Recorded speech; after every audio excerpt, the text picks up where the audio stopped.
Hi. ജീവിക്കാനൊന്നും ഇനി അധിക ദൂരമില്ല എന്ന് കരുതുമ്പോഴാണ് പലരും ഈ ഭൂമിയിൽ ജീവിക്കാൻ തുടങ്ങുന്നതിൽ. മരണം എന്നുള്ളത് ഒരു അഭിപ്രായ വ്യത്യാസമില്ലാത്തൊരു സത്യമാണ്. സ്നേഹിച്ചവരും സ്നേഹം അഭിനയിച്ചവരുമൊക്കെ ശൂന്യമാകുന്ന ആ സത്യം. നമ്മളിൽ നിന്നും ഒരുപാട് ആളുകളൊക്കെ മൺമറഞ്ഞു പോയിട്ടുണ്ട്. ഒരുപാട് പ്രതീക്ഷകളും ഒരുപാട് ആഗ്രഹങ്ങളും ഒക്കെ ബാക്കി വെച്ചുകൊണ്ടാണ് നമ്മളിൽ നിന്നുമെല്ലാം അവർ വിട്ടുപിരിഞ്ഞു പോയത്. നമ്മുടെ മാതാപിതാക്കളായിരിക്കാം, അല്ലെങ്കിൽ നമ്മുടെ സഹോദരങ്ങളായിരിക്കാം, അതുമല്ലെങ്കിൽ നമ്മുടെ പ്രിയപ്പെട്ട സൗഹൃദങ്ങളായിരിക്കാം, അതുമല്ലെങ്കിൽ നമ്മളെ ഏറ്റവും ഇഷ്ടപ്പെടുന്ന നമ്മുടെ മക്കളായിരിക്കാം.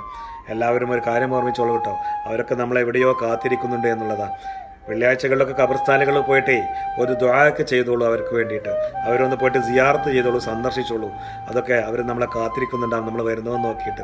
അതുപോലെ തന്നെ ഞായറാഴ്ചകളിലൊക്കെ അവരുടെ കുഴിമാടങ്ങളിൽ പോയിട്ട് ഒരു പൂവൊക്കെ വെച്ചോളൂ, അതും അവരും നമ്മളെ കാത്തിരിക്കുന്നുണ്ടാവും.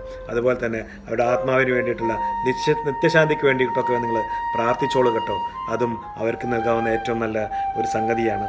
എന്തായാലും എല്ലാവർക്കും നല്ലത് വരട്ടെ. നന്മ മാത്രം പ്രതീക്ഷിച്ചുകൊണ്ട് നമസ്കാരം.